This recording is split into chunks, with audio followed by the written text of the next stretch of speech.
upon a hidden archive, a secret vault where the legendary demonologists Ed and Lorraine Warren kept their most terrifying artifacts, cursed objects, things that shouldn't exist in our world. And I think I may have unleashed something truly evil. Beware. Once you see these things, you'll never sleep soundly again. The Crying Boy paintings. The Crying Boy paintings, mass-produced prints of tearful children, cast a long, chilling shadow. Whispers of a sinister curse followed them, a chilling legend that whispered of misfortune befalling those who dared to display them.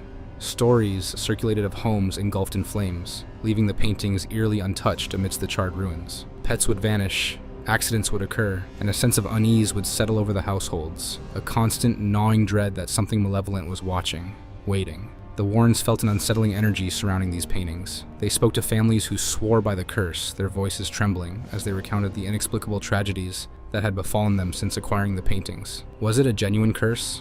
A malevolent entity trapped within the artwork? Or simply a chilling coincidence? The answer, shrouded in mystery, continues to haunt those who dare to delve into the chilling legend of the Crying Boy paintings. From the cursed painting to the famous doll, Annabelle. The name Annabelle evokes a sense of innocent childhood, but the reality of this particular doll is far from endearing. This seemingly harmless Raggedy Ann doll, a gift to a young nursing student, quickly became a source of terror. Unexplained movements, chilling whispers, and a palpable sense of spiteful presence plagued the student and her roommate. The doll, it seemed, was not simply an inanimate object, but a vessel for a malevolent entity, an evil-minded spirit that sought to torment and harm those who crossed its path. Ed and Lorraine Warren, summoned to investigate, discovered a chilling truth. Annabelle was not merely haunted. She was possessed, a gateway to an evil-intentioned force that sought to exploit the fear and vulnerability of those around her. The Warrens, utilizing their expertise in the occult, were able to contain the entity, but the experience left an indelible mark on their psyche, a stark reminder of the terrifying power that can reside within seemingly innocuous objects. The haunted tapes were not mere recordings of sound. They were vessels for malevolent entities, each one a chilling testament to the dangers that lurked beyond the veil of our reality. Ed and Lorraine Warren, renowned paranormal investigators, encountered these audio artifacts during their investigations, their seemingly innocuous exteriors masking a sinister secret. When played, the tapes would unleash a cacophony of unsettling sounds, chilling whispers, guttural moans, and the spectral echoes of tormented souls. A palpable sense of dread would grip those who listened, their very bones chilled by the malevolent energy emanating from the recordings. Those unfortunate enough to hear these haunting sounds often suffered from disturbing nightmares, inexplicable illnesses, and a lingering sense of dread that clung to them like a shroud, a constant reminder of the dark forces unleashed by the tapes. The cursed Dybbuk box is up next on this list. A seemingly ordinary wooden box held a sinister secret within its confines. Ed and Lorraine Warren were drawn into this mystery when a man named Kevin Mannis claimed to have experienced a series of terrifying events after acquiring the box. Unexplained illnesses, chilling nightmares, and an unsettling sense of dread began to plague Mannis and his family. Objects moved inexplicably, and a chilling presence seemed to permeate their home. The Warrens, sensing an evil force, delved into the box's history, uncovering a chilling tale of its origins and the wicked spirit, a Dybbuk trapped within. Ed and Lorraine sensed the malicious presence clinging to the box, a chilling reminder of the darkness that can sometimes reside within seemingly innocuous objects. They conducted rituals to cleanse the box and banish the nefarious entity, but the experience left an indelible mark on the Warrens, a stark reminder of the terrifying power that can be unleashed when the veil between our world and the spirit realm is breached. The cursed Misha doll, a porcelain creation with an unsettlingly lifelike gaze, possessed a history that chilled the very soul. Whispers followed it, tales of a young child who had tragically met their demise in the home where the doll resided. Some claim the child's spirit had become intertwined with the doll, seeking solace or perhaps vengeance. The doll itself seemed to emanate a chilling aura, its vacant eyes seeming to follow every movement, a constant, unsettling presence in any room it occupied. Those who encountered Misha often reported unsettling experiences. Unexplained cold spots would appear in the doll's vicinity, and a sense of dread would settle over the room. Some even claimed to hear whispers, chillingly reminiscent of a child's frightened cries, emanating from the doll's direction. Ed and Lorraine Warren, renowned paranormal investigators, were drawn to the unsettling energy surrounding Misha. They delved into the doll's history, uncovering a chilling tale of tragedy and perhaps a lingering spirit seeking solace or retribution. The Warrens, with their years of experience investigating the paranormal, sensed a malicious presence clinging to the doll, a chilling reminder of the darkness that can sometimes reside within seemingly innocent objects. The haunted mirror, a seemingly ordinary piece of glass, held a chilling secret within its reflective surface. Ed and Lorraine Warren noticed disturbing visions and an evil demonic presence emanating from it. Those who dared to gaze into the mirror's depths claimed to witness terrifying apparitions, their reflections contorted into grotesque caricatures, and whispers of unseen entities echoing from its depths. A sense of dread would settle over the room, a chilling premonition of impending doom. Some who looked into the mirror claimed to see visions of their own demise, gruesome and terrifying glimpses into their own mortality. The Warrens, utilizing their years of experience investigating the paranormal, sensed an ominous presence clinging to the mirror, a chilling reminder that the darkness can sometimes reside within the most unexpected of places. They conducted rituals to cleanse the mirror and banish the very evil entity, but the experience left an indelible mark on the Warrens, a stark reminder of the terrifying power that can be unleashed when the veil between our world and the spirit realm is breached. The fate of the mirror, however, remains shrouded in mystery. The Warrens, fearing its potential to cause further harm, likely concealed its location, ensuring its evil curse power remained dormant. But the possibility that it still exists somewhere, waiting to claim its next victim, remains a chilling thought. Ed and Lorraine Warren sensed an ominous presence emanating from a hand. Well, it wasn't just an ordinary hand, it was the Perrin family witch's hand. The Perrin family witch's hand was a chilling artifact, a severed hand allegedly belonging to Bathsheba Sherman, the possessed evil witch who tormented the Perrin family in their Rhode Island farmhouse. The hand, a grotesque and disturbing object, was said to be imbued with the witch's dark energy, a conduit for her malevolent power. Those who dared to come near it reported feeling a sudden chill, an inexplicable dread creeping over them. Whispers of misfortune and ill luck followed those who encountered the hand, chilling tales of accidents, illnesses, and a pervasive sense of unease. The haunted organ. The haunted organ was a magnificent instrument of ebony and ivory, held a chilling secret within its intricate pipes. This musical masterpiece, once a source of joy and entertainment, had become a vessel for an evil presence. In the dead of night, the organ would erupt in a cacophony of eerie melodies, its keys seemingly dancing on their own, driven by an unseen force. The music, a chilling blend of mournful dirges and jarring dissonances, would send shivers down the spines of those who heard it, filling the air with a palpable sense of dread. Those who encountered the haunted organ often reported unsettling experiences. Unexplained cold spots would appear in its vicinity, and a sense of dread would settle over the room. Some even claimed to hear whispers, chillingly reminiscent of a child's frightened cries, emanating from the instrument's depths. The haunted crucifix is a case deeply rooted in the lore of Ed and Lorraine Warren, though its specific details remain shrouded in a degree of mystery. The Warrens encountered a crucifix that had become a vessel for a malevolent entity. This sacred object, once a symbol of faith and protection, had been corrupted, its holy essence twisted by a dark force. Those who came into contact with the crucifix reported unsettling experiences, unexplained illnesses, nightmares, and a pervasive sense of dread plagued those who were in its presence. The crucifix seemed to radiate a malevolent energy, creating an atmosphere of fear and unease.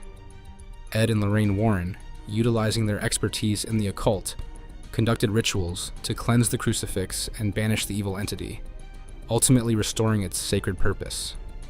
However, the experience served as a chilling reminder to the Warrens of the terrifying power that can be unleashed when the veil between our world and the spirit realm is breached. In 5th place, their origins in the profession. Honestly, before today, I never really dug too much into the personal lives of Ed and Lorraine Warren, preferring to focus my interest on their professional work, and only really knowing about their daughter Judy from the rare time they mentioned her in one of their books, and her husband because of all the rare footage he's publicized since Ed and Lorraine's death. Outside of the Hollywood romanticizing, which I promise I'll touch on eventually, how did Ed and Lorraine actually fall into this line of work? So Lorraine was 9 when she first saw auras. She thought everyone saw them, but found out quickly otherwise when she brought it up at her Catholic school when she compared the lights surrounding the Mother Superior and Sister Joseph and was told immediately to never talk of what she saw ever again, learning to, hide her gifts or joke it off. Ed, on the other hand, grew up in a haunted house. He'd look into closets and see faces, one specifically of an old lady. The temperature in his room would drop and he would hear footsteps and heavy breathing. When he brought it up to his father, he was told that, there's a logical explanation for everything, and just leave it at that. So they both did their very best to try and ignore their gifts, wanting to live normal lives, but the universe threw them together and had different plans. Ed had a near-death experience while serving in the Navy during World War II when the ship he was on collided with an oil tanker in the North Atlantic. A fire erupted and all of the men on the ship had to jump overboard. As Ed was in the icy water, he prayed for help and was soon rescued, believing it to be from cosmic interference. So after that experience, he returned home and asked Lorraine to marry him, and they got married almost immediately. After the war, Ed took up a profession as a fine arts painter, with the duo traveling from fair to fair to sell their wares, and eventually this became helpful during the beginnings of their work. They would research houses they believed to be haunted, and then, go to that house. After Ed would paint the domicile, he would hand the painting to Lorraine, who would knock on the door and offer the homeowners the painting as, their ticket into the house. Once she struck up a conversation with the homeowner, they would learn more about the property and hauntings, if there were hauntings, that is. At one house, which already had, some local notoriety as a supernatural hotspot, Lorraine went into spontaneous trance and claimed that this is where she learned not to fear death. I thought there was more to that. In 4th place, we have the White Lady hoax. Just so we all have the same context going into this, the White Lady is the name of the ghost that haunts the Union Cemetery in Easton, Connecticut. So most locals believe her to be the ghost of Harriet Seeley, whose young son passed shortly after being born, with Harriet herself passing soon after. Legend believes she may have died in hopes of finding her son and still wanders their final resting place searching him out. Other folks believe the White Lady is the ghost of a woman from the 1940s who killed her husband and later herself and is, doomed to wander the graveyard. Her physical description is the one thing that remains consistent. She is a young woman wearing a white dress with dark hair. So me if I was wearing white, which will never happen here. I promise you that. It seems as if she enjoys scaring the daylights out of the living, which, once again, my kind of gal. Many who have witnessed her believe that they have almost hit her with their vehicle, only to find no trace of her once they pull over. Others claim they have often seen her hovering slightly above the ground around the cemetery, going back and forth amongst different gravestones. Now, Ed Warren was obsessed with her and has gone on record as being, determined to capture footage of her on film. Once he was able to do so, he kept the tape for himself. Yeah, he hoarded that tape like it held the secrets to the universe, or, like he was the US government with all the proof they have of alien life. He allowed a select few people to view it while, it was being held in his personal archives, and none were ever allowed to further analyze it on their own time. I'm raising an eyebrow right now in suspicion. And once again, if I had a red flag, I'd be waving it right here. So since the passing of both Ed and Lorraine, their son-in-law, Tony Spera, has released the footage in its entirety to YouTube. The tape shows an apparent white human figure moving behind some tombstones. Similar to videos of UFOs, Bigfoot and the Loch Ness Monster, the figure is at that perfect distance and resolution so a shape can be seen, but we don't have any details that could lead to a definitive identification. A woman named Judith Penny, who I will discuss in more detail later, has said she helped Ed maintain his reputation as a ghost hunter. So what does that mean? So when he claimed to have captured the White Lady on tape in the summer of 1990, after camping out in the graveyard for a week, allegedly, Judith was the mystical being spotted on tape, masking herself with a white sheet. In 3rd place, we have Catholicism as an undercurrent.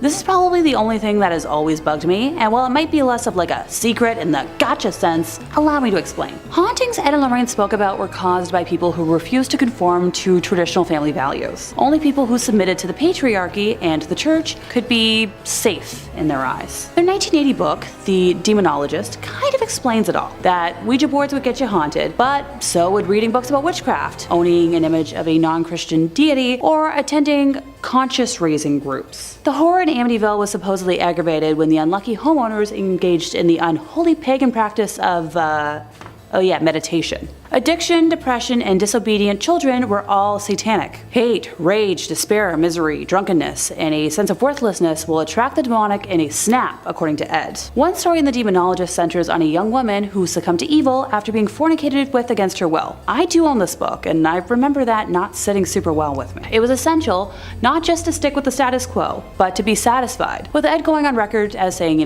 that a happy home is one's best defense, and even the most powerful exorcism will be effective only if you keep up an emotional atmosphere that does not attract such entities. And while I do believe this to an extent, not so far as Ed does. That atmosphere would involve going to church, by the way, saying that once a week was a good start. Yeah, I don't go to church. When you really think about it, the Warrens' entire basis of work kind of relied on victim blaming, evil that could, only happen to people who were already evil themselves. So personally, I don't agree with this whatsoever. Bad things do happen to good people, and not just because they don't follow Catholicism doesn't make someone evil. If you don't see what I'm seeing, allow another quote from Ed to help clarify things.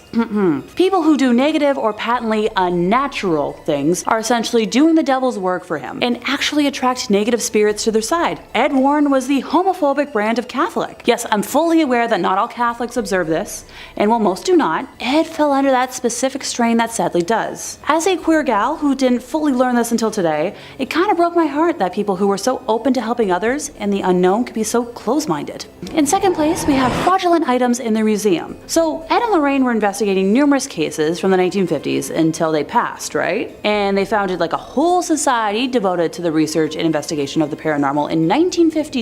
Not to forget their entire museum attached to their home, dedicated to objects from their cases. So, explain to me how their website only has 10 public case files, and why so much from the museum looks like leftovers from a spirit Halloween. Doesn't anyone else find it pretty suspicious that we only get details from their really big news cases, while artifacts from other lesser cases are barely a footnote and have no story or witnesses attached? So in one corner of the Warren Occult Museum is the skin of a tiger that is said to have killed 33 people in India while possessed by a demonic spirit. But yet, when I try to research this were-tiger, I find no account of any reportings in history about such a case, outside of, their quotes, or any offers from Ed and Lorraine to go into detail about any events leading to how it came into their possession. Seriously, take a look at some of this stuff. Given what I know about modern day Satanism, that idol looks like a papier-mâché alien mock-up. Well, most folks who practice Satanism don't actually pray to any sort of idol, or to the devil himself. But sure, for a moment I'll pretend like that's real and move on to the, black magic skull, which just looks like a cheap haunted house prop for a glow-in-the-dark room. Ditto for the, chilling masks. You know what, actually that's a lie. I've seen cosplayers make better masks. I'm not going to even try to rationalize the skull with horns or the recreation of the Witch of Monroe. Y'all don't need to see me fuming right now. In first place, their personal life. So if you watch the film franchise, you'd think Ed and Lorraine had a pretty ideal, wholesome, perfect Americana family style life. But the reality isn't so shiny or pure, despite what, they preach all the time. In the early 1960s, Ed Warren initiated a relationship with an underage woman with Lorraine's knowledge. Ed was in his mid-30s when he met Judith, who was exactly half his age. Yucky. Having not yet gained enough fame as a self-trained demonologist to pay the bills, Ed was working as a city bus driver in Monroe, Connecticut, while Judith was a student at Central High School in the nearby town of Bridgeport, who, conveniently rode his bus route. The two began an amorous relationship, according to a legal declaration from Judith in November of 2014. Heck, by 1963, she had moved into the Warrens' home, and for the next 40 years, she had a sexual relationship with Ed with Lorraine's knowledge. That same year, Judith was arrested after someone reported her relationship with Ed to local police, because, busybodies everywhere. And she spent a night in the North End prison in Bridgeport, while police tried to persuade her to sign a statement admitting to the affair. After she refused to cooperate, she was ordered by the court to report to a delinquent youth office for the next month. So, Ed, being the great guy he was, picked her up from school every week and drove her to the mandated meetings. Judith claimed that Ed told her many times that she was the love of his life. The Warrens explained her presence in the home as a niece or a poor girl who they had taken in out of charity and who helped them with office tasks. And she was mentioned in a lot of their books as being, like their secretary, most notably in The Demonologist, which I've already quoted a couple times today. What do you know? I own a copy. In May of 1978, well in her 30s, Judith became pregnant with Ed's child, and Lorraine persuaded her to have an abortion because the birth of a child could become public and any scandal could ruin the Warrens' business. Now, if that wasn't awful enough, Judith has also claimed that Ed was, on occasion, physically offensive to Lorraine. Judith described one night in particular where she saw Ed slap Lorraine so hard she lost consciousness. Early on, she said, she witnessed him backhand his wife. Well, it might be easy to dismiss all these claims as, hooey, or someone trying to make something out of nothing. There's an interesting element from Lorraine that kind of proves this to be true. So when Lorraine signed on to consult on the Conjuring movies, she got a contract that states that the movies will not feature negative information about the Warrens, mentioning specifically intercourse with minors, youngling bad videos, anything to do with women of the night, or sexual violence. Kind of weird to have to spell that out if you don't have anything to worry about. Now, this is where I was wondering, well, where was the daughter in all this? Judy is still very much alive. What does she have to say about it? She spent most of her years living with her grandma and not her parents, claiming that it was because her parents were always traveling, so it was the easier and safer option. Her parents told her that they took Judith Penny in so she could have a place to stay and watch their house. But their daughter could have helped watch the house if she lived with them. Just saying. Number 4. Ed Warren invoking a spirit on camera. Coming up next is this video uploaded by Tony Spera, the Warrens' son-in-law, on his personal YouTube channel. If you're a fan of the Warrens and you're not already, I would recommend subscribing to Tony Spera. He puts all sorts of Warren related clips up on the channel and it's fun. Now, it's hard to say much about this particular video because it was uploaded without a whole lot of context. The video doesn't really mention a date, a location, or a case, or anything else like that. It's a bit troublesome because the Warrens have said to have worked on hundreds of cases over the years. So this could be any one of them, or maybe it's just one of the lesser, less exciting cases that got pushed to the side. They can't all get made into movies, Now, in the video, we can see Ed filming what looks like a fairly normal 70s living room, although the room is definitely haunted. You can tell right away from that liminal yellow wallpaper color. You can hear Ed Warren yelling out the name of Jesus Christ in an attempt to provoke the spirit into appearing. It's said that during an exorcism, to get a spirit or a demon or a ghost to reveal itself, you need to invoke the name of Jesus Christ, put a little fear of God into him. After about a minute of some serious invoking, it seems like Ed is finally getting through to the spirit because we see the table and chairs slide across the ground as if they're being pushed backwards by some incredible invisible force. Now, we don't really see anything more exciting or spiritual than the chairs and tables getting pushed, but that's pretty exciting nonetheless. There's not a ton of footage from the Warrens while they were, working the field, so it's pretty exciting to see whenever we get opportunities like this though. Of course, I do hear you saying this could just be faked. So is this the footage of a ghost caught on camera, or is this nothing more than a faked video to drum up some attention back in the day, like an original CGI hoax video on TikTok? Number 3, driveway alien. Ed and Lorraine Warren got involved in all sorts of things. It's said that they've tussled with vampires, with werewolves. Now, we don't have it on 100% authority that they ever encountered aliens, but they definitely could have. They researched everything. So let's take a look at this weird video of what looks to be a visitor from another world touching down on the driveway. You wouldn't expect aliens to make first contact in Colorado, but hey, here we are. In this video, we can see a really scrawny little creature walking up and down Vivian Gomez's driveway. The creature had people talking because, well, take a look at it. Just what is it? It almost looks like it's got giant ears flopping around when it moves, and I'm not gonna lie to you, it reminds me a lot of Dobby from Harry Potter, so maybe he just got a sock and he's just celebrating his happiness and he's excited to be free. The woman whose driveway caught the security footage, one Vivian Gomez, had this to offer when she posted it on Facebook. So I woke up on Sunday morning and saw this on my camera, and I'm trying to figure out what the heck. First, I saw the shadow walking from my front door, then I saw this thing. Has anyone else seen this on their cameras? The other 2 cameras didn't pick it up for some reason. Sadly, her security camera only films for about 10 seconds or so, so this is the only footage that she was able to capture of this mysterious driveway creature. Gomez clarified for everyone that whatever it was wasn't her son. Okay, we weren't thinking that, but now we're definitely not thinking that, because she doesn't let him out by himself that late, although That opens up a lot of questions. She saw something strange running around her driveway at night and considered the possibility that that might be her son. Like I said, I'm pretty sure the most likely possibility is that this is a freed house elf excited for the future, or a very confused alien. Could be an alien that just touched down. Maybe a Terminator traveling through time. That's why it looked naked. Gang, you let me know what you think what this mystery monster could have been down below. Number 2, Jharkhand. Coming up next is a clip out of India that went viral last year and captured the attention of paranormal enthusiasts, alien hunters, and skeptics alike. I like when you can get everybody all in together and like that. You see something weird on camera, we're like, is this an alien? Is this a ghost? Is this a demon? I'm not sure, but let's all take a look at it. A strange humanoid-like figure was spotted walking across the road in India, confusing everybody. Whatever it was filmed walking alone steadily on a bridge at night in Jharkhand in eastern India, staggering around through the night. Now the thing looks human, and my brain initially is like, yeah, that's a human. But the more you look at it, the more you start to wonder if maybe, just maybe, this might have crawled out of something. This creature is gangly, and it has these long arms and long pale white skin and very skinny, and it looks like something out of Silent Hill.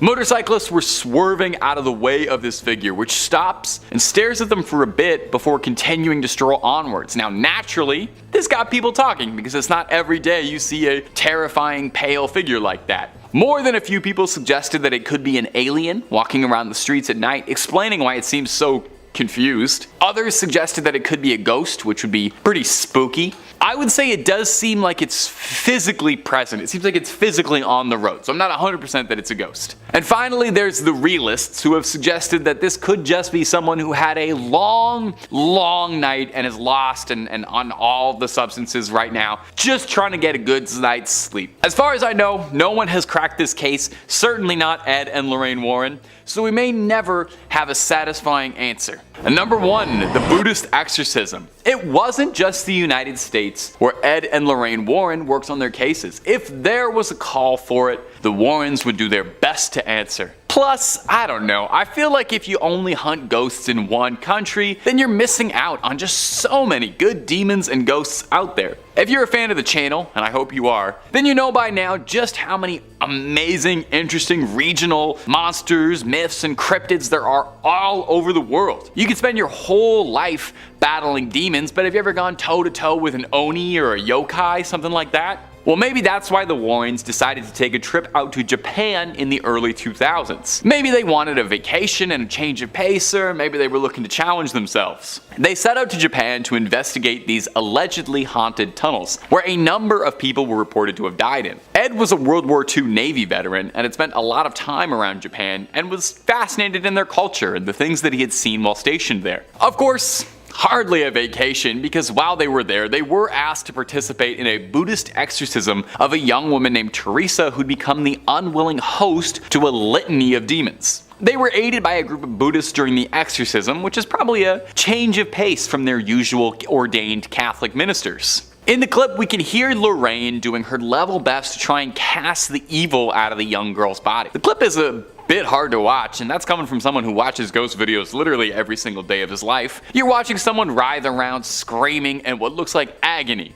But hey, luckily they were being tended to by the experts. Ed and Lorraine Warren spoke very highly of the Buddhist monks helping them as well, saying they were cut from a different cloth. I'm not sure if that's a pun or not. I feel too, if they ever start running out of ideas for the Conjuring movies, they should definitely start sending the Warrens international. Conjuring in Japan, I already feel like that's a good premise for a movie. Or maybe, and bear with me here, the Conjuring movies should get way more wild. We already know they're only based on true stories, they're not real stories, so just have them fighting Godzilla or whatever. I would love to see Ed and Lorraine Warren try and exorcise Godzilla. You let me know who you'd love to see Ed and Lorraine go toe-to-toe against. I'd want to see what they could do with Freddy Krueger too, personally. Number 5, the Book of the Sacred Magic of Abramelin the Mage. The Book of Abramelin, or more formally, the Book of the Sacred Magic of Abramelin the Mage, is an old Jewish magic text that is thought to date back at some point in the 14th or 15th century. Now, it wasn't the initial publication of this book that gave it its notoriety.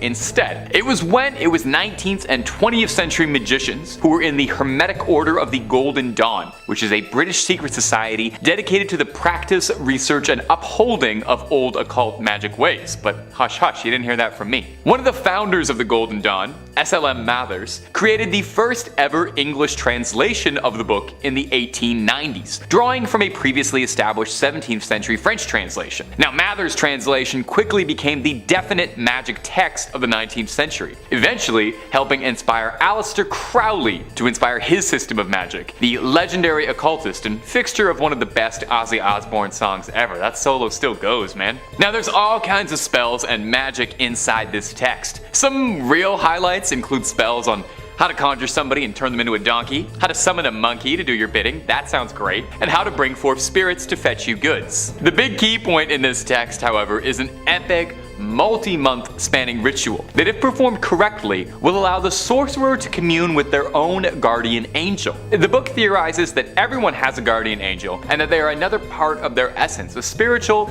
other half of yourself. The ritual involves, I don't know how to say this politely. You have to, well, they say you have to get blissfully intimate with your other half. Once the honeymoon period is over, the caster then has to summon up and conquer unredeemed spirits of the infernal regions of hell to conquer them. And then they'll be able to master the spirit domain. That sounds like a lot of irredeemed spirits. I hope my angel might help out a little bit with that. This all sounds very complicated, so all things considered, maybe it's for the best that this one's locked away. Seems like heavy reading, not before bedtime. And if you're looking for more true tales of terror, fake frightening fribs, cursed relics, ancient evils, aliens, cryptids, conspiracies, ghouls, goblins, and pretty much everything spooky you can think of, Top 5 Scary is the place to be. Stay subscribed, but way more importantly, stay scared. Okay, let's keep going. Whole lot more video to get through. Number 4, Book of Soiga. The Book of Soiga, also known by a more complicated name, the Alderia Siva Soiga Vocor, is an occult text that hails back from the 15th century. I'm pretty sure just saying that name out loud in front of the camera, I probably caused a curse on The Office, so I'm sorry about that. This text would have been lost to time, just another forgotten cursed manuscript, if it weren't for the obsessive efforts of John Dee, a 16th century polymath who had his hands in just about every field of study. Polymath is a fancy word for a guy who studies just about everything, and Dee practiced chemistry, physics, astronomy,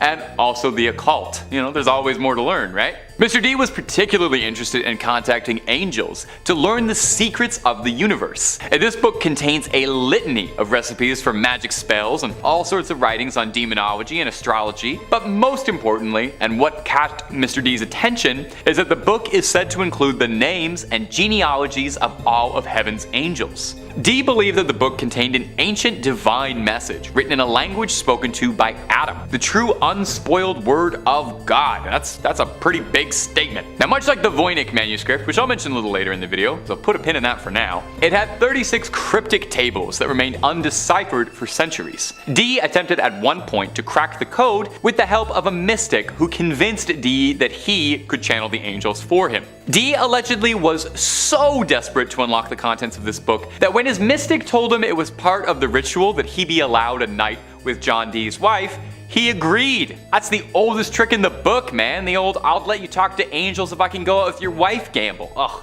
can't believe you fell for it. Dee's wife would end up birthing a son, Theodore Dee, the fatherhood of which was disputed, to say the least. John Dee was never able to crack the code in his lifetime and decipher the Book of Soiga, and perhaps for the best, as it was said he was warned that man was never meant to uncover those secrets, and that knowledge would end his life. The book is now said to reside in the British Library, although digital copies are available. Read it at your own risk, and if somebody says they can translate it for you, just make sure you really read everything on the fine print in the contract before you sign that, okay? Just looking out for you. Number 3, the Grand Grimoire. That is so fun to say. This next entry has been nicknamed the Gospel of Satan. So if you're looking for an indication as to whether or not this book is, evil, there you go. They had to put that on a sticker, put it on the cover right next to the Oprah's Book Club recommendation. This book is said to have originally been written by a man possessed by the devil sometime in the 16th century. It's an infamous occult text and is said to contain dark incantations, spells and rituals, tools on how to force demons to do one's bidding, and even some instructions for a little necromancy 101 for fledgling dead raisers. It's not all brimstone and hellfire though. There are also reports on how to make pacts with spirits for personal gain, rituals to win the lottery, talk to ghosts, make yourself invisible, and even adorably, how to win love. Never heard of a demon working to help someone fall in love.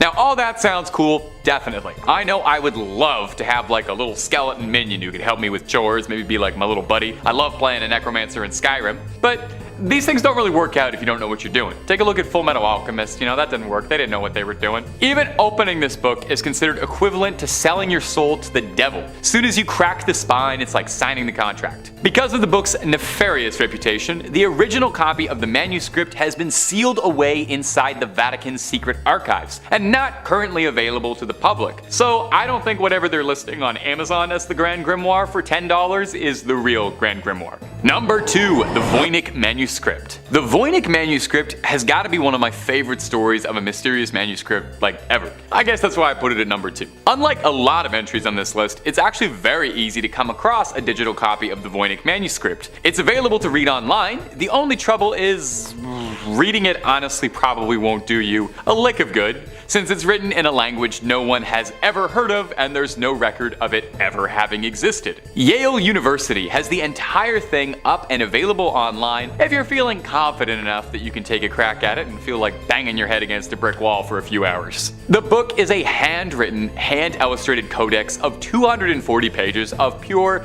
mystery, featuring gorgeous illustrations and typography, and what the book is about is your guess is as good as mine, honestly. Carbon dating suggests that it stems from the 15th century, and analysis of the style of the text and illustrations within suggests that it could have been penned during the Italian Renaissance. But just about every single aspect of this thing is shrouded in mystery. We don't even know what it's truthfully called. The Voynich manuscript is the name it was given after the initial owner, Wilfred Voynich, purchased it in 1912 and brought it to public attention for the first time. Sorry, not the first owner, I'm sure several other people owned it before him. As such, the language inside the book is occasionally referred to as Voynichese. Now, some pages are missing, lost to time completely, and the pages we do have are just a puzzle. Some are foldable sheets of various sizes, some pages have wondrously drawn diagrams or illustrations showing things like plants, some fictional, some real, and astrological symbols, drawings of people. Over the years, there have been several efforts to try and decode and document the book and figure out just what it is.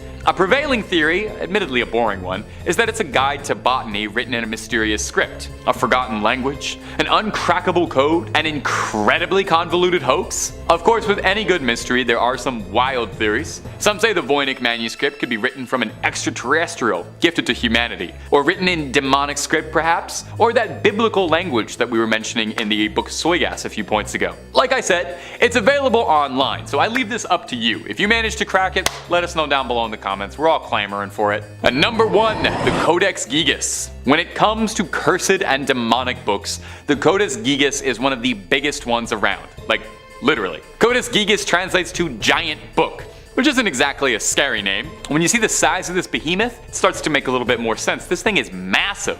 2 feet long. Now, giant, oversized, illuminated manuscripts were pretty common around the area the book was penned, but this one stood out for its immense size and the dark rumors surrounding the supposedly cursed text. Don't even try reading this thing, just lifting it'll give you a hernia. That's the curse. It's occasionally been dubbed Satan's Bible due to the legend surrounding its origin. It's a good story, so get cozy. Supposedly, the legend goes that a monk by the name of Herman the Recluse, which is also what they used to call me, was condemned to death for heresy and was to be walled up alive and starved. In a desperate plea to save himself, Herman tried to convince the prior and the abbot as a whole that if he could pen a manuscript to honor God's glory, and that it would contain all of human knowledge and all of human history in one book, and if he could pen it in one night, he would be let free. The abbot agreed, thinking this was, of course, impossible. Herman wrote until midnight, wearing his fingertips down, and in a moment of desperation, made a prayer to Lucifer and asked for his eternal soul in exchange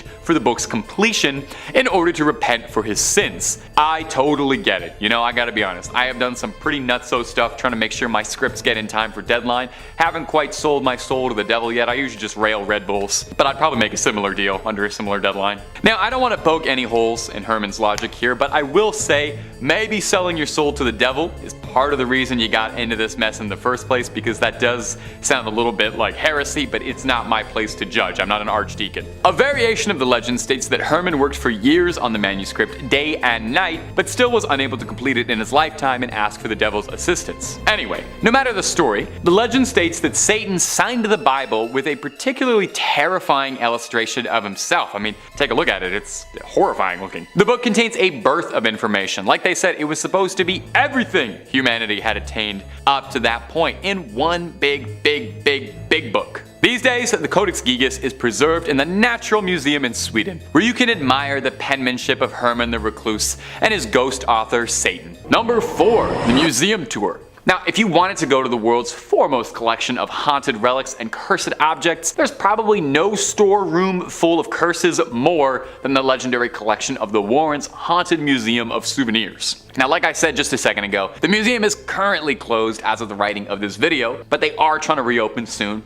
You know, cross your fingers. But in the meantime, you can take a digital tour, as this footage posted by the Warren's son-in-law, Tony Spera, shows Mr. Warren giving a guided tour of some of the more unique haunted artifacts resting in the Connecticut garage. Now, the full video, definitely worth a watch if you're a big fan of the Warrens, since it's as close as you'll be able to get to walking around the museum these days. It's a full half-hour long of old Ed going into grand detail and recounting some stories about some of their more notable and famous cases. Shoutouts include the witch Hannah Cranna, an old Connecticut legend, or the Conjuring Mirror, which might sound like it has something to do with the movie, but very confusingly refers to a case where someone used this mirror in a ritual to try and summon a demon, a different demon. Ed talks briefly on some of their many cursed dolls and toys, such as a dinosaur from the Devil Made Me Do It case and film, and of course, no visit to the Warrens Museum would exclude Annabelle. She's the star attraction of the place, probably what keeps the lights on for so long. She's shown under a tight lock and key, and Ed goes over the history of how they brought her in, and he touches briefly on the containment protocol for her, how she has to always be locked up in a storage box behind glass, surrounded by rosary beads and doused in holy water, in an effort to keep the vile spirits tucked away. A small question: if a spirit is so powerful and malevolent that it's got this unspeakable ancient evil that attacks humans, wouldn't it be stronger than a pane of glass? Wouldn't it be stronger than a thin little thing of glass? I guess it's a doll, but I didn't think the solution to ultimate evil was to just put like a fence around it. That's what you do when like a dog is getting into stuff that you don't want them to get into. You just fence them out a bit in the backyard. Dogs, haunted dolls. Okay.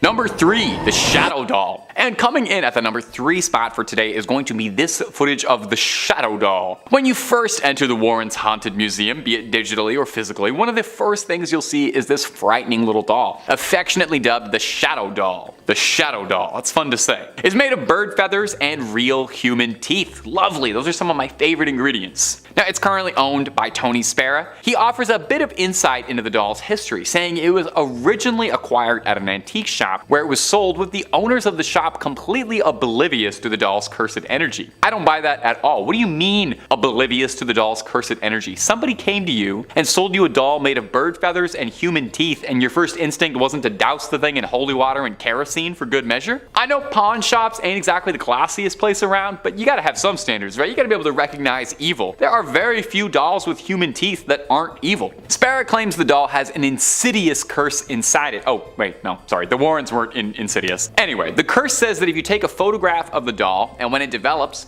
you write a curse that you'd like to inflict and then send it to your victim. The person who then opens the envelope and sees the photo of the doll will invite the curse into your home. The doll is also capable of some dream magic like Freddy Krueger, and can even stop your heart while you're asleep if Mr. Warren is to be believed. And I know what you might be thinking. Did you just curse all of us by showing us this footage and pictures of the doll? No, of course not. I toss a salt circle around the camera before I film anything just to make sure no residual curses pass through the internet. I will say though, I have heard some pretty credible rumors that you're more susceptible to be cursed if you don't like, comment, and subscribe after watching a video, so I honestly would say on the safe side of things, you should do that. And on another side note, having done a lot of research on the pair of these two, I cannot stress how many haunted dolls and toys these people had. They had like the world's scariest Toys R Us in their backyard. Number 2, Scotland City under the city. Now, the Warrens' investigations didn't just take them on cross-country road trips in the United States. The Warrens visited a ghost in almost every state they claim, and then some. The Warrens' quest saw them traveling all over the globe in an effort to uncover truths and combat evil wherever it was found. In this recently uncovered footage, we can see a unique perspective from Lorraine digging underground in the secret vaults beneath Edinburgh. Under the ground is a series of large, cavernous vaults that were once used as a storage space for merchants, but when abandoned became home to Edinburgh's poorest, who began to make it their dwellings. Probably a real nice space, you know, no daylight, musty air, thriving rodent population, but you know what? For the right price, I would probably go for it. It's probably better than most apartments in Toronto. Because of this, the vaults were the perfect place to conduct a little nefarious business that aren't quite fit to discuss on YouTube, but naughty stuff, just know that. It's believed that two of Edinburgh's most prolific criminals hid bodies here before taking them to medical schools to sell off. Having known this, with this context, it's absolutely no surprise that people believe the vaults to be haunted and claim that they feel watched or touched when walking through them. So, if there's something weird going on, the Warrens follow. This one's actually pretty cool footage, I gotta admit. It's first person, making you feel like you're exploring the subterranean depths with her. She's being guided by an old Scotsman who seems to know the tunnels pretty well, and I gotta say, if I ever take a tour of an underground vault, this is exactly who I would like to be taking me in. An old Scottish man. That's the most appropriate and trustworthy way to go ghost hunting. Now, they didn't find anything on this particular investigation, but while in there, Lorraine does claim that she can feel something communicating with her. Could it be spirits from long ago reaching out to Lorraine Warren, who claimed she had an extrasensory gift? Or maybe it was just kind of cold down there. And number one, an exorcism. To some, the ultimate dream would be getting to ride up in the front seat with Warrens on one of their cases, getting to experience the paranormal firsthand under the tutelage of those who claim to have battled it their whole lives. It would be like if Obi-Wan Kenobi asked you if you want to go on an adventure with him. It'd be awesome. Well, hey, some people, they get to live their dreams every day. Like me, my dream was to stand in front of a camera and endlessly talk about ghosts and goblins, and it really is just the best. But a YouTuber by the name of Haley Reese got to live her dream when she met Tony Spera, the husband of Judy Warren, the daughter of the family, and Lorraine Warren, a bit before she passed away. She got blessed with a look into some never-before-seen footage of the pair of demonologists conducting fieldwork, namely an exorcism. Now, the person in the video has been blurred out to protect their safety, as, you know, it's one thing to be possessed by a demon, but doxing, whole other. We see Lorraine and Tony both fiercely conducting an exorcism, locked in spiritual warfare against a demonic force. We can hear Tony asking for the demon's name repeatedly, not because he's a friendly guy trying to make conversation, but because in order to properly drive a demon out of a host, you need to know its name. The name said, Beelzebub. Now, there is a little bit of a discrepancy whether or not Beelzebub and the devil are considered different entities, really depending on what book and depending on who you ask. Sometimes they are, sometimes they aren't. Either way, it's very bad news to have inside of you. Worst part is apparently that wasn't even the only demon inside there. It was like a clown car of demons inside one guy. Not enough room. Luckily, the pair was able to get all of the demons outside of them and banish them away. Does anyone wonder, does it leave like a weird taste in your mouth after you've had demonic possession? I feel like there's an aftertaste, you know? I definitely feel like I would need to brush my teeth afterwards, I think. In fifth place, we're starting with a lesser known artifact from the Warrens' home. What appears to the innocent eye as nothing but a long black spike, perhaps left over from a construction project of sorts, holds a history of sadness and evil doing. Being the oldest item listed today, its history dates back to its use in the 1700s. While the name of the witch it belonged to has been lost to time, the spike was originally used in a black mass ritual, in an attempt to summon Satan himself to this world. The witch we're speaking of had attempted to curse the stake over the course of her pregnancy, hoping that it would become strong enough to take the soul of her womb in exchange for the devil. During the ritual, she plunged the stake into the flesh as sacrifice, but while it strengthened her relationship with Satan, it did not succeed in bringing him to earth. The stake was passed down as a family heirloom, bringing a feeling of longing and sadness to any that held it, until it was finally acquired by the Warrens. Moving along to fourth place, we're discussing the only item on this list that's made its way to Hollywood: Bathsheba's jewelry box. In January 1971, the Perron family moved into a 14-room farmhouse in Harrisville, Rhode Island, where Carolyn, Roger, and their 5 daughters began to notice strange occurrences almost immediately. It started with events that most of us probably wouldn't even register. Carolyn would notice that the broom went missing or seemed to move from place to place on its own. See, I'd personally be chalking that up to my ADHD.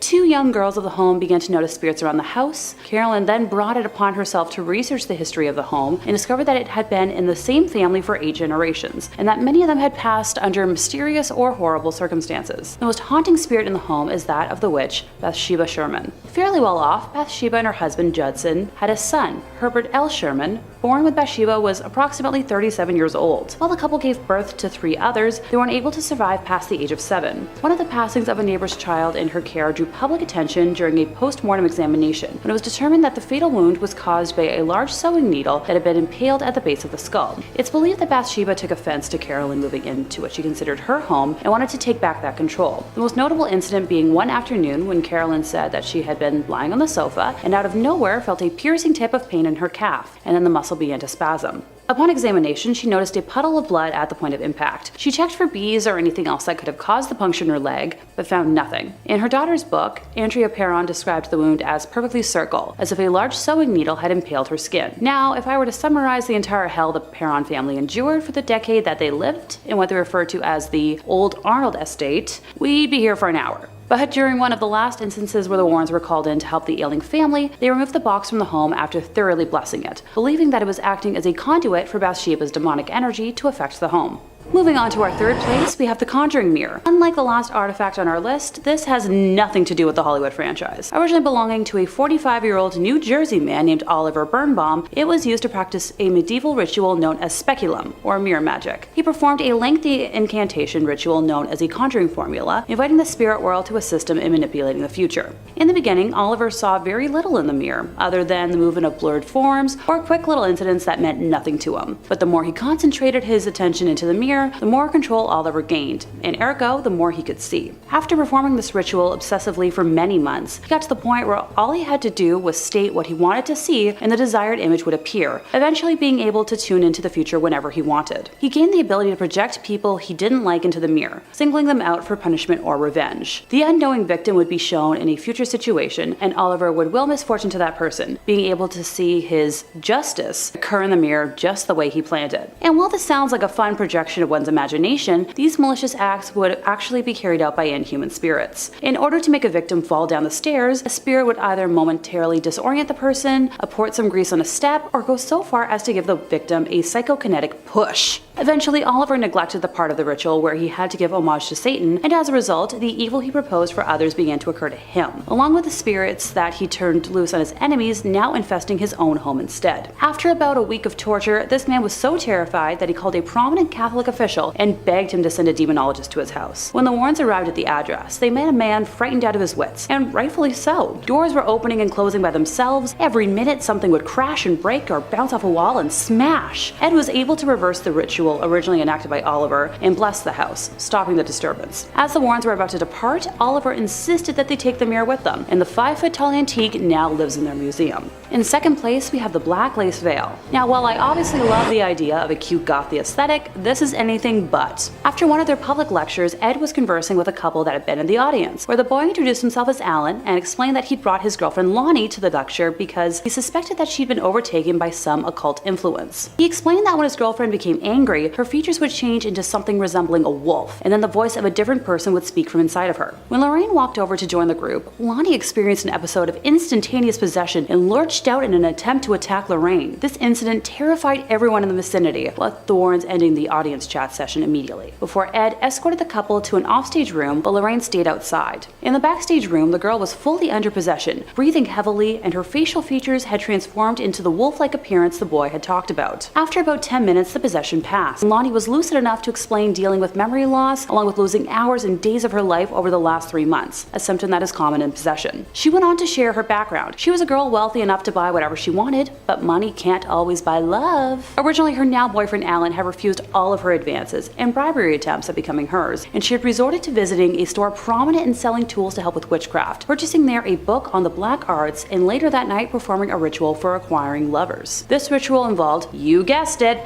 the black lace veil, on top of which she placed a crown of goat horns before renouncing God and her baptism, along with swearing allegiance to Satan, finishing the ritual by washing down the vow with a cup of animal life force. You know, simple stuff. About a month after Lonnie performed the ritual, Alan began paying her the attention she craved, making her entitled world perfect. What she hadn't counted on, however, was that she was in debt to the demonic, having given them permission to enter her life. Ed knew immediately that Lonnie would have to undergo an exorcism as soon as possible, and made contact with a priest the next morning, who was able to come and assist with the procedure. Upon arrival, the priest insisted on testing the spirit. He instructed Lonnie to close her eyes and slowly count to 20, while his assistant stood behind her and placed a cross 6 inches behind her head. The entity possessing the girl suddenly went wild, screaming, "Take it away! It burns! Take it away!" During the exorcism, it kept screaming, she's mine, her soul is mine," in reference to Lonnie. It was eventually separated from Lonnie, but just before it departed, the thing vowed it would return to another. The Warrens brought the black lace veil, goat horns, cup, and the conjuring book home with them so she would be safe from repossession, but the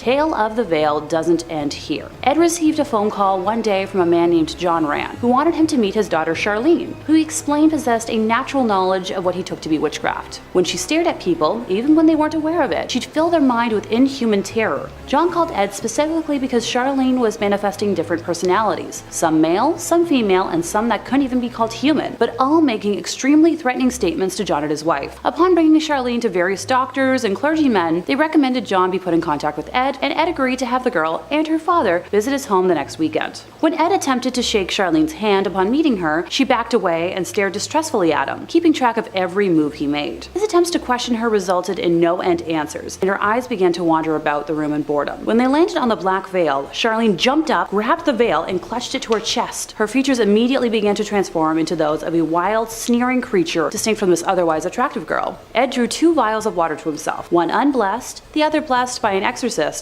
and moved away from what was no longer Charlene, but an inhuman spirit, a lesser devil of hell. Horrid moaning and various animal sounds came from the girl as Ed blessed her, banishing the demon away for now a second time. These items have since been locked away in the museum. And finally, in first place, we have the Ouija board recovered from the Donovan household. 15-year-old Patty Donovan came across the Ouija board and decided to use it to find a friend. From the first yes in response to her queries, Patty was hooked. She spent months falling in love with a spirit she believed to be in love with her, telling it intimacies about her everyday life. After about a year of telling all of her secrets to the board, Patty had become emotionally dependent on the spirit, asking it one night to reveal her future. During the very long session, it laid out a scenario of Patty's life for the next 6 years, providing specific details, right down to the date of the birth of her first child and the fact that she would have a total of 3 children by 1978. All information that would eventually prove true. Being as dependent as she was, on the evening of March 2nd, Patty now pleaded for the spirit to manifest. The next morning, Theodore Donovan found the spark plug wires pulled out of his car, the rubber hoses unfastened, and the fan belt cut out when he was attempting to start his vehicle. Not much later, Patty attempted to start her car. It was discovered later that the internal engine had been completely disassembled. That week, other incidents of apparent vandalism occurred around the Donovan house. Foundation shrubs were yanked out of the ground, roots and all. On the roof, a 6-foot cast iron pipe, which held electrical wires, was found bent at a 90-degree angle. On Friday, March 8th, Ted marked 1 flat on the kitchen calendar. No sooner did Patty get her car back from the shop than one of her other tires lost air. The next day, Saturday, her father made the same entry on the calendar, although this time it seems the tire had been cut with a knife. In the meantime, Patty could no longer raise her invisible boyfriend on the Ouija board. Night after night, she tried to communicate, but the planchette would simply slide over to goodbye. She had no idea that her ethereal beau had actually manifested in the form of a supernatural vandal. By the second week of March, material damage to the house and cars had become so troublesome that Ted had complained to the police. When they arrived, he pointed out the destruction done to the garden plants and shrubs, the exterior of the house, and the apparent intrusion into a locked garage to puncture the tires and tear engines apart. Before leaving, the policeman assured Ted that they'd keep an eye on the property during night patrols. Later that second week, after work, Ted and his wife Ellen were sitting in the kitchen with their son Brian when all three heard something smash against a wall somewhere inside the house. Cautiously moving to investigate, they found a gaping 18-inch hole in the plasterboard wall in Brian's room. Just as upsetting was the fact that the jagged edges of the plasterboard were pointing inwards, with the blow coming from inside the walls. Listening in the dark that night, Ted heard the sound of a board being pried loose, but after checking the entire house thoroughly, found no loose boards. The house was further plagued by loud noises every night that only escalated in frequency and volume, along with further unexplainable damage to the walls. On April 1st, furniture began to levitate, with a 250-pound dresser flinging its contents while flying erratically. Rocks had also begun to rain from the sky, pelting only the Donovan house, which the police bore witness to. Ted eventually broke down at work and explained the horror of his to his supervisor, who urged him to reach out to the Warrens. Ted instead tried moving his family into a hotel at first, and the spirits followed the family there, destroying the room and making so much noise that the family was thrown out of the hotel and forced to return home. Finally contacting Ed and Lorraine, they arrived in Maine as quickly as they were able to, finding the home in complete disarray. Lorraine said nothing, although at the time she sensed in the home the presence of entities so numerous and threatening that she had to fight with herself to keep from going back outside. After a lengthy tour of the house, Ed and Lorraine conducted an interview with the entire family, where Patty's history with the Ouija board was revealed. The Warrens then contacted the Catholic Church to begin the process for an exorcism to be granted, which sadly took a month. The family experienced many more unexplainable horrors during that time. Oh, let me know in the comments if you'd like me to go through their entire story in another video. After the exorcism took place on May 2nd, the family was finally free of the demonic torment, but left with over $5,000 in damages to their home, which would be over $30,000 in today's money. And now that I'm wishing I looked for my old cross necklace in my jewelry box this morning. In 5th place, we have a satanic idol. This story began in 1991 when a deer hunter was walking through the woods in Connecticut, close to where Ed and Lorraine resided. The hunter got lost and after some time stumbled upon a raised, circular rock formation with the idol in question standing in the middle of it. It is believed that the formation was common with folks who practiced devil worship in the 70s. The hunter began to feel uncomfortable and left the area, deciding to make his way back to his car, and along the way he noticed an elderly gentleman walking alongside him who was dressed in head-to-toe black. The man in black never spoke a single word to the deer hunter. Now the hunter was getting more nervous by the second, and also more lost and unsure of his directional path. Desperate, he turned to the mysterious figure and simply asked, "How do I get out of here?" Luckily for our narrator, the man in black pointed in a direction and then disappeared. The hunter was so thrown off by that day that he reached out to Ed, who requested to be brought to the same area. Now the hunter wasn't 100% sure he could find the exact location, but was willing to try. Together, the two men were able to stumble through the forest, and without the aid of the man in black this time, found the rock fountain. Ed removed the demonic idol from the area and placed it in the museum, and that's when things got a little weirder. Approximately 3 days after removing the idol, Lorraine collapsed for no known reason, and she was transported to the hospital where no one could identify what was wrong with her. Thankfully, after 3 more days, she recovered. Now Ed believed that this was caused by the gentleman in black, who was believed to have been a high priest in a satanic cult, as a form of payback for removing the satanic idol. In 3rd place, we have a shadow doll. Among one of the first haunted items visible to those who visit the Warren Occult Museum is a shadow doll, which boasts bird feathers and a genuine human tooth, and she's just overall terrifying to look at. I'm calling it now,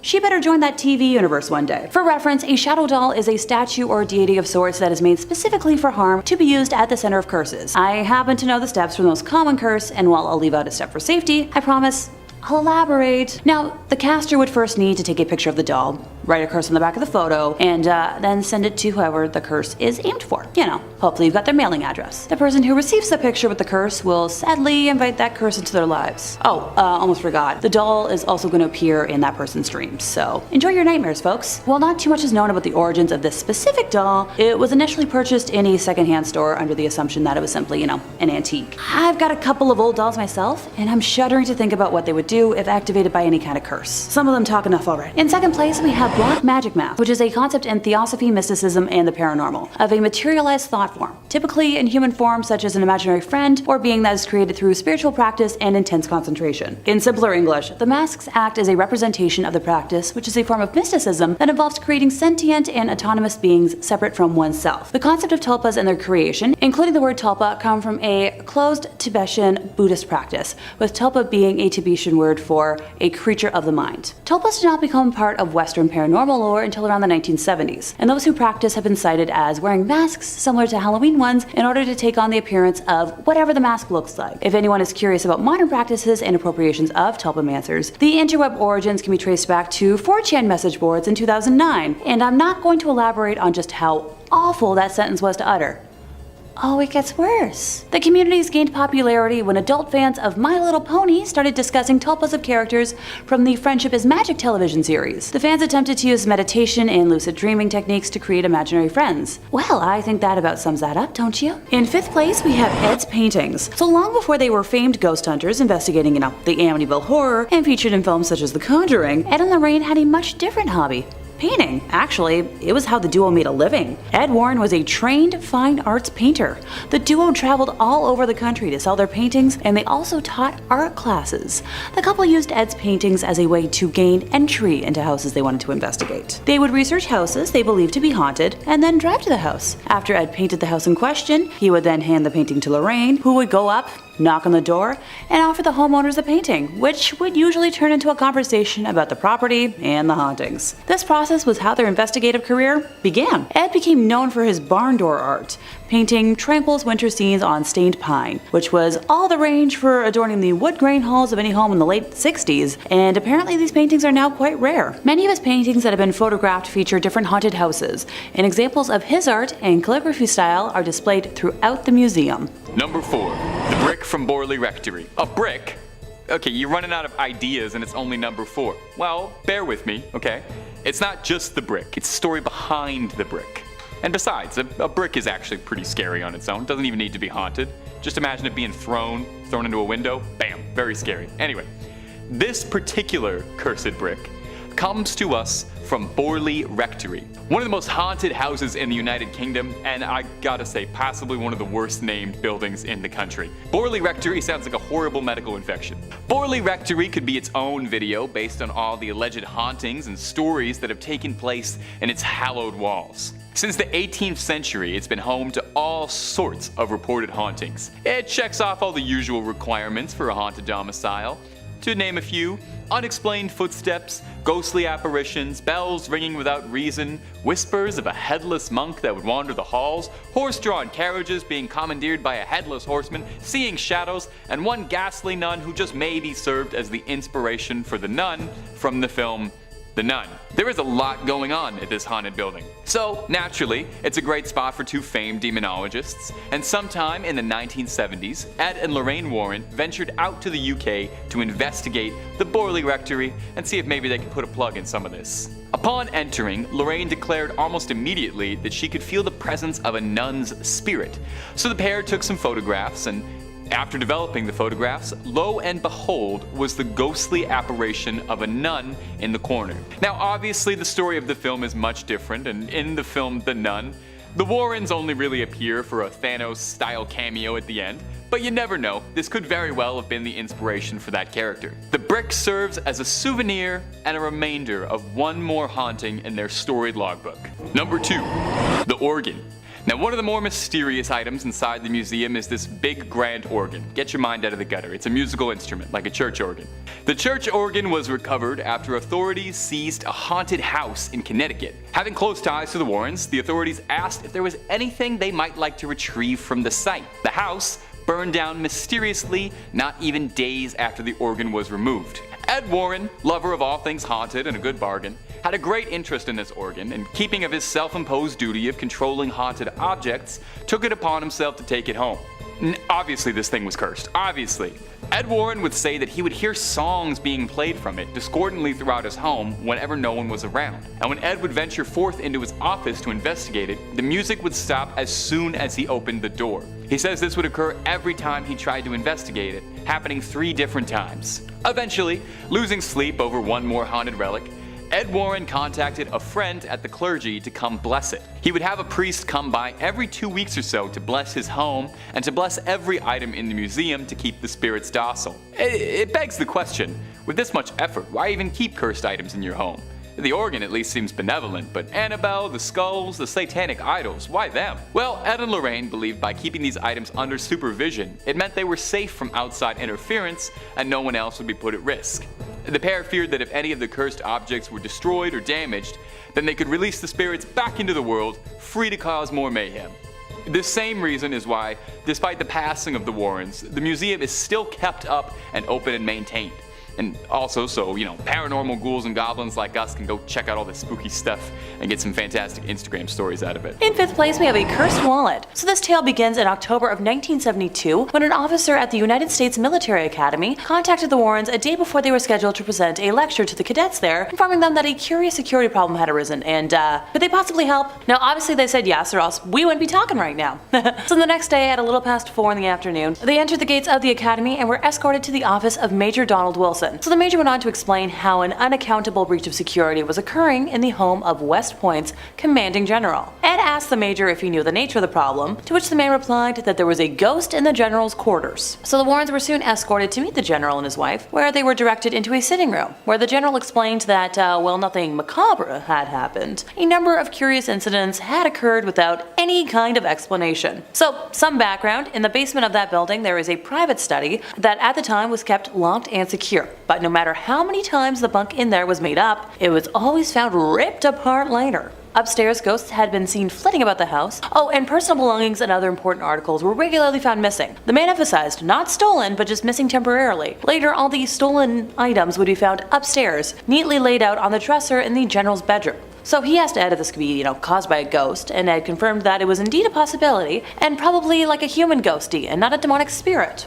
Lorraine offered to walk throughout the home to try and, establish where the spirit might be present, while Ed and Major Wilson headed for the basement with the key to the downstairs study. As usual, the bunk was torn apart as though someone had been sleeping in it, while nothing else was disturbed. So while Lorraine did her walk through the house, she picked up impressions of the powerful individuals who had spent time in the home in many years over the years, but hardly any sense of a mischievous spirit. She offered to enter a trance state later that evening, after the presentation, to attempt to contact the spirit, and the group, was like, alright, you do you, let's try this. So much later that night, after the events of the day, the group made its way upstairs to the MacArthur bedroom. All lights were turned off but one, and Lorraine closed her eyes. She described seeing a black man wearing a dark uniform with no markings, who was overtaken with a sense of fear, guilt, and lack of acceptance. He told her that he'd been accused of killing, and his cell was in the basement, but the army had exonerated him of that crime. He was very sorry, and could not hold his sorrow any longer. He told her that his name was Greer, and spelled it out clearly for Lorraine, and she was able to convince him to pass over into the light. So after she exited her trance, Lorraine gave a complete description of the man and said at the end that he had simply vanished, and mentioned that he had left his wallet in that downstairs bunker. So the general is adamant that based on the uniform Lorraine had described, no black men had served at West Point during that time. But, he mentioned he would look into it and thank the Warrens for their time. Goodbye, alright, sure. A few weeks later though, Ed and Lorraine received a phone call from the general. It was discovered that a black man, a porter by the name of, Greer, had served there. So he had been assigned to the Thayer Mansion in the early 19th century, and he'd been accused of committing death, but the army did exonerate him of it. His records had been out of order, and he would now be officially filed as deceased. Also, the walls in the bunker had been renovated, and the wallet was finally found. What do you know? The army offered to mail it to the Warrens just to be safe, and it has stayed in their museum ever since. In fourth place, we have the Snedeker family rosary beads. And as you might expect, this true story begins in the witching hour, in the wee small hours of the morning. Because if rosary beads aren't scary enough. One night, very late at night, Ed and Lorraine were contacted by this family who had just moved into a house on Meriden Avenue in Southington. Specifically, the mother of the family unit and a niece who came to stay with the family were on the phone. And, so originally what they found and bought was a big and seemingly welcoming home. But what they didn't know when they bought it was that it was a former funeral home. Oh, and fun fact, the morticians at the funeral home were allegedly involved in necrophilia, or performing sex acts with corpses. And what used to be the showroom for the coffins was now where the younglings were. And just down the hall from that was the place where the bodies were prepared for viewing. Yeah, not grim at all.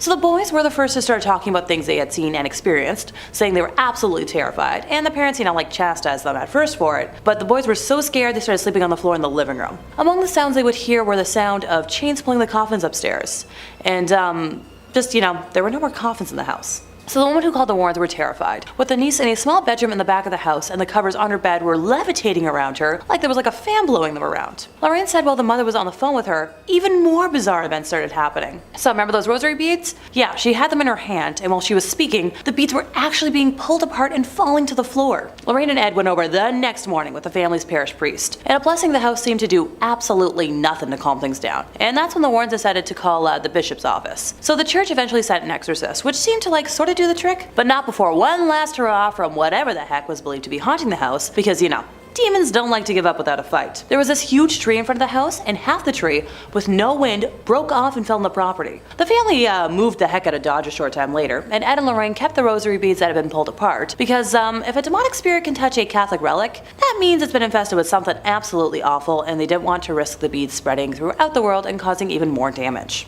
Yeah, that makes sense. In second place, we have the Carlson's knickknacks. So, this happily married couple in their 30s bought this old inn in New England. No big. So, Nathan Carlson traveled a lot during the week, but his wife, Alexandra, was home all the time to take care of their 2 daughters. Not long after moving in, Mrs. Carlson and her daughter began hearing footsteps on the second floor where, in the past, lodgers used to stay. During the afternoon and late into the night, they'd hear dragging, heavy-booted footsteps move across the floor above them. Mrs. Carlson's older sister, who lived nearby, occasionally stayed overnight in the house and also heard these footsteps. The Carlsons had rooms set aside elsewhere in the house for, live-in farm help, and these men would hear the footsteps walking in circles around their bed. Sometimes, while Mrs. Carlson would be asleep at night, she'd be awakened by the spirits in the home, which would actually yank the covers off the bed while she was, in it. She later found out that very same thing happened to the farm help, which explained why the men tended to, quit so soon after they were hired. Eventually, the infestation phenomena upgraded into whisperings that could be heard behind closed doors. However, when Mrs. Carlson or her older sister checked the room where the whisperings were coming from, there was never anyone present. Although these spirits projected words that were often audible enough to be heard, the woman could never quite identify the language that was being used. And as time went on, the harassment continued. After the missus would straighten up the house, knickknacks and other little items would never be quite where she left them. Outside the house at night, lights would be seen in the attic, although there was no electricity up there. While painting a room one day, the heat was suddenly drawn away, and Mrs. Carlson felt a hand touch her shoulder. She said she became so angry that she threw the paintbrush in the direction where she believed the entity to be, and told it out loud, "I don't know who you are or what you want, but you're not gonna get me." Oh yeah, real smart. So this phenomenon went on almost daily, since this infestation had occurred in the house a long time ago. Exact date unknown. Both the kitchen and the bathroom water faucets would suddenly turn themselves on, full force at the same time. And on occasion, Mrs. Carlson would hear 3 knocks at the front door, which, that's a sign of an inhuman presence. But whenever she'd go to the door, there would be nobody there. On the second floor, a visitor reported seeing a snake on the window ledge after hearing 3 taps on the window, yet there was no nearby tree the reptile could have climbed. Ew, say, snakes, nope. Oh, it gets worse. While living in the house, the Carlsons had another spawn.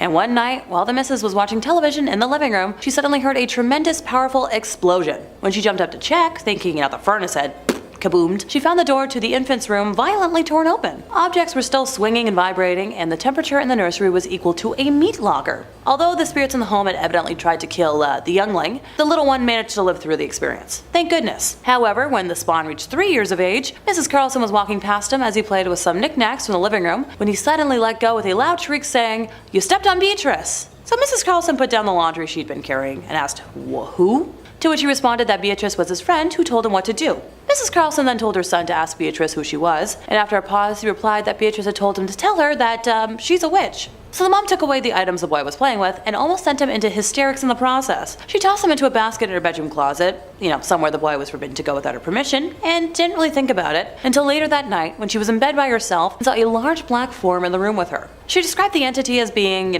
blacker than the blackest night, moving slowly around the room, freezing her with fright. I swear I'm not a poet.